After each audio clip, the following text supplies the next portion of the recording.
লাউ গাছের ফলন বৃদ্ধি করার জন্য সবচেয়ে গুরুত্বপূর্ণ একটি প্রাকৃতিক পদ্ধতি হচ্ছে লাউ গাছের কাটিং করে দেওয়া।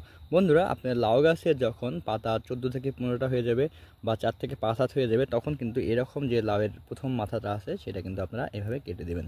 এবং এভাবে আপনারা আপনাদের জমির সব গাছের এই প্রথম মাথাটা কেটে দিলে কিন্তু সেটা 1G কাটিং হয়ে যাবে। এবং এই কাটিং করে দেওয়ার পর অবশ্যই আপনারা আপনার জমিতে কিন্তু ছত্রাকনাশক স্প্রে করে দেবেন। এভাবে যখন আপনারা আপনার জমিতে 1G কাটিং করে দেবেন, তখন দেখবেন যে আপনার জমিতে যে পুরুষ ফুলগুলো আছে এই পুরুষ ফুলের সংখ্যা কিন্তু কমে যাবে এবং ধীরে ধীরে কিন্তু এই স্ত্রী ফুলের সংখ্যা কিন্তু বৃদ্ধি পাবে।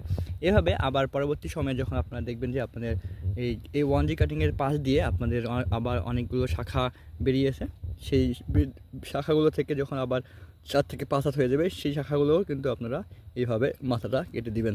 এভাবে যদি আপনারা কেটে দেন তাহলে কিন্তু আপনার জমির 2G কাটিং হয়ে যাবে। বন্ধুরা, আমরা কিন্তু লাউ চাষে যদি বাম্পার ফলন পেতে চাই তাহলে লাউয়ের জমিতে আমাদের 1G 2G এবং 3G কাটিং করে দিতে হবে।